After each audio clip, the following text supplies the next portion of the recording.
What's going on, everybody? This is Adam Bejan with the Wolves Group, powered by LPT Realty right here in Daytona Beach, Florida.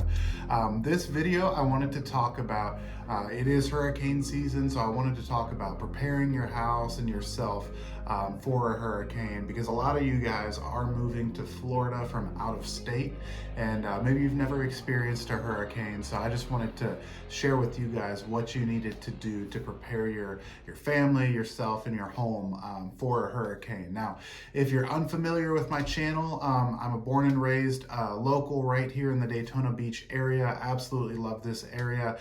So that's what I talk about on my channel, is moving to the Central Florida and Daytona Beach area. So if you are thinking about moving, go ahead and subscribe to my channel. Click the little bell next to the subscribe button. That way you get a notification each and every time I upload information. And if you are moving here and you don't have a realtor yet, definitely reach out to me, whether it's a phone call, shoot me a text, email, send me a smoke signal, whatever you have to do to get a hold of me. I'm definitely a great resource for you if you are thinking about moving to the Central Florida area, okay? So for those of you that don't know, hurricane season runs from June 1st to November 30th. It's mid-September right now, so we're basically right in the heart of hurricane season. So couple of options for you. A lot of people do evacuate for the storms. You know, they'll hop on I-95, or maybe they'll just go further inland and stay in Florida. But if you are not evacuating, there's definitely some things you want to do to prepare yourself if you are going to be riding out the storm at home. So as far as supplies go, you definitely want to prepare and plan on losing power during the storm. Sometimes you'll lose power, for an hour or so. Sometimes it can be for a couple of weeks. It all depends on how bad the storm was and how many homes it affected. So you definitely want to plan your preparation based on the fact that you're probably going to be losing power at some point during the storm. So it's never a bad idea to get a generator, whether it's just a smaller generator that you get from Lowe's, or maybe it's a whole home generator system. Those can get kind of pricey. So if you're wanting to spend, $400 to $800, somewhere in that ballpark, you can just head down to Lowe's and get a generator, and it's going to basically power your essentials. Like maybe you get a window unit for whatever room you're sleeping in, plug in your refrigerator and maybe a TV. Something like that. So think about getting a generator.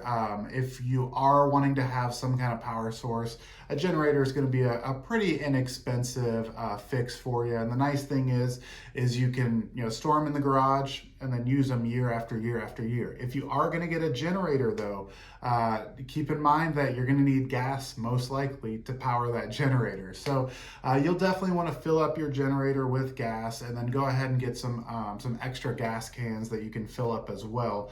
That way you don't have it running for one tank and then you're done. All right, so definitely get some extra gas. You want to get some canned goods, non-perishable items, because again, if you're not going to have a generator, you're not going to have a refrigerator, you're not going to have power to power that refrigerator. So definitely get some non-perishable goods.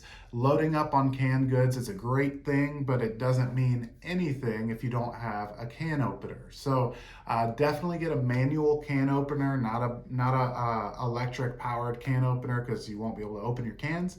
So canned goods, non-perishables, and definitely get a manual can opener.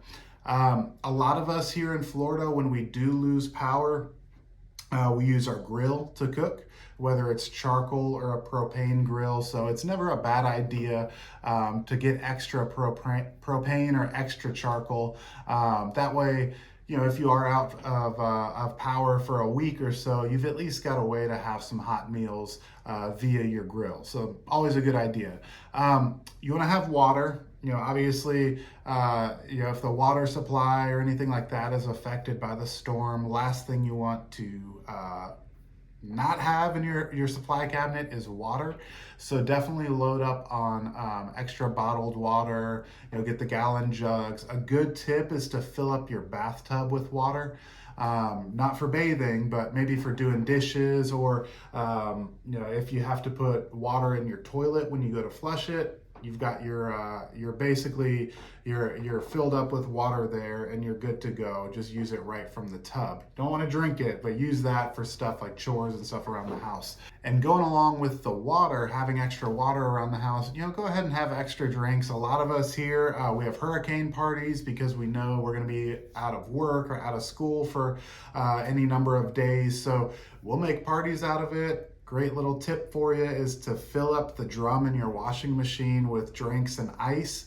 That way when the ice melts, it automatically drains out of the washing machine, but it keeps your drinks cold for a little while. So a lot of us will have hurricane parties here and we'll fill up coolers or washing machines with drinks and ice. So never a bad idea to have something cold when you're stuck without power in warm, sunny Florida. You want to have paper goods, plenty of paper goods, paper towels, toilet paper, paper plates, plastic forks, knives, that kind of thing.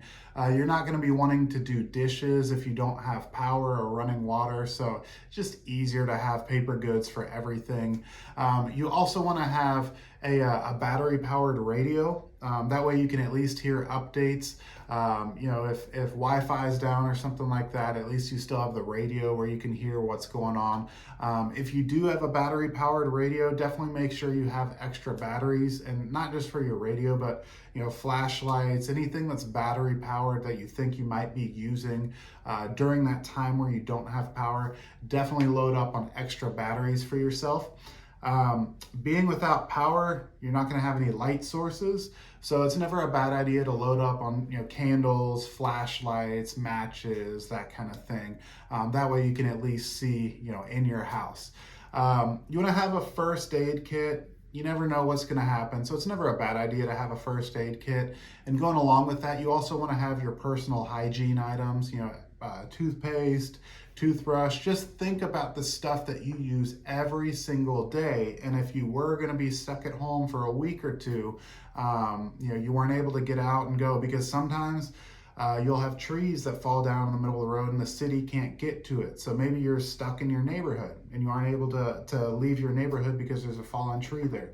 You need to have the stuff that you use every single day. Have plenty of it in case you are stuck in your house or in your neighborhood for a week or two. I haven't seen it happen that often, but it's better to be prepared than not be prepared and to go for a week without being able to brush your teeth. And then the last couple of things you want to have cash, because if there are power shortages or outages in the area, nobody's going to be taking credit or debit cards. So it's always a great idea to go ahead and take out some extra cash, hold on to it through the storm, and then once the storm's over, just put it back in the ATM. And then last thing, if you have pets or babies, you definitely want to make sure you have all of the supplies for them, whether it's formula, pet food, chew toys, extra clothes for your baby. And speaking of clothes, before the storm hits, make sure you do laundry. That way you aren't running out of underwear or clothes, that kind of thing after a few days of not having power. So really common sense stuff, but just make sure that the stuff that you use each and every day, make sure you've got extras of that, whether it's clothes, toothpaste, deodorant, toilet paper. Just make sure you have extras of your essentials. That way you're not uncomfortable throughout the duration of your power outage. All right, the next thing you want to do to prepare yourself for a storm is taking care of your house. There's a lot of little odds and ends that you're going to want to do to protect your investment that you have here in the state of Florida. First, and one of the most important things I could say would be to trim up your trees. If you've got tree limbs hanging over the house, or maybe you've got trees, skinnier trees that are leaning towards the house. We do get a lot of heavy winds, obviously, during a hurricane. So you want to make sure that those trees that are already leaning towards your house, or maybe the big limbs that are hanging over your house, get those removed. You don't want to have any kind of hazard like that you can see before the storm that could affect your house. So just be proactive, walk around your property, take a look at your tree limbs and that kind of stuff, and get that stuff removed. When it does get closer to a storm rolling through, the tree trimming crews that are here in the area, they do get pretty busy. So you want to go ahead and take care of that stuff before you're waiting for a storm to come through. You know, once hurricane season comes through, it's not a bad idea to go ahead and just have your routine tree trimming and all that good stuff done. That way it's less of a hazard on the house, and it's actually going to be less cleanup after the storm if you go ahead and get rid of a bunch of branches and that kind of stuff.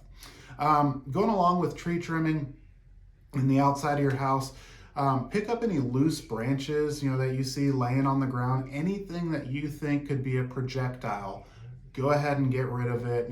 Whether you get a pile and burn it, or you set it out by the curb for the trash guys to pick up. Get rid of any hazards that you could see, going through a window, whether it's your car or a window in your house. Get rid of anything that can be considered or used as a projectile from the storm. Like I said, the storms do bring a lot of wind, and they can pick up, a 2x4 that you have laying out, or maybe a big branch that's hanging down off a tree or in your yard. The wind can pick that up, and I've seen pieces of aluminum foil literally wedged into a tree trunk because the wind gets so strong. I've seen knives wedged in tree trunks, stuff like that.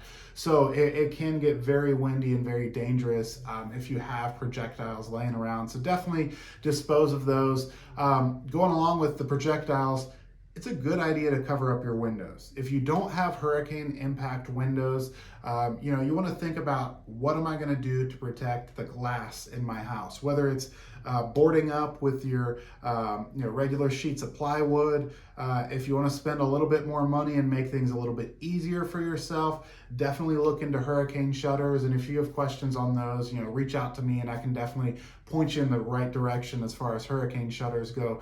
But you want to have something in place to protect the windows of your house, because all it takes, worst thing that could happen would be you don't board up your windows, and then 30 minutes into the storm, a tree limb flies through your window, and now you're going for another several hours to a day or so where you have rain and wind coming in through that front window, and you're basically out of luck. So definitely make sure you board up your windows and reinforce your garage doors. If you don't have a hurricane impact garage door, you want to make sure that it's reinforced from the inside, because again, the wind can blow through and it can collapse your garage door. We do have really strong winds here when we get a stronger hurricane that comes through. So you just want to make sure that you wedge a 2x4 behind your garage door or something like that. That's going to make your garage door hold up against the wind a little bit better. The other thing you want to do is any of your outdoor items, potted plants, tiki torches, patio furniture, anything outside that is kind of a standalone thing that's not attached to anything, you want to bring it inside.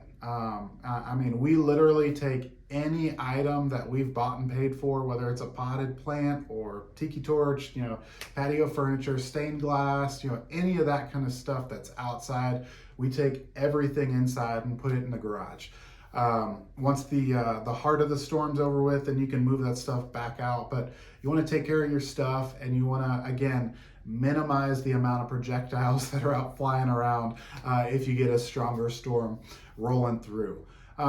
If you are in a flood area, maybe it's not even a flood area, but you're in an area that can, get some heavy water, some heavy rain, some standing water around the perimeter of your house. Cool thing, in Ormond Beach, I can't speak for Daytona, Port Orange, Flagler. I can't speak for any of those areas, even though I do believe they do this. But I know in Ormond, where I live, if we do get hurricanes, the city of Ormond provides a certain amount of sandbags to each and every household. You just roll up to the distribution center wherever they're giving out the sandbags that year. You show them your ID that you are an Ormond Beach resident, and they, you wait in line, but they give you free sandbags. I think it's around like 10 sandbags or something like that. So it's pretty cool that the city provides that. So if you need more than 10 though, definitely think and plan ahead. Go to Lowe's, pick up, some sacks, pick up some sand. You can't go to the beach and just fill your sandbags from the beach. Good thinking though. But you definitely want to have sandbags to set up against, any openings to the outside, whether it's a bottom of a door or a garage door. You want to do anything and everything you can to protect your biggest investment, which is your house. Okay, so those are basically some tips that I have for you guys. Those are your main tips. Obviously, you know, there's a bunch of preferential things, you know, that you could do for yourself. But I would say if you stick to the list that I gave you, both for supplies and preparing your house, you're going to be in really good shape for hurricane season. General rule of thumb, and this is completely what my wife and I do. This isn't any kind of governmental advice or anything like that. I'm not saying to do what I do, but generally for a tropical storm up to a Category 2 hurricane, my wife and I will typically just stay home and ride out the storm.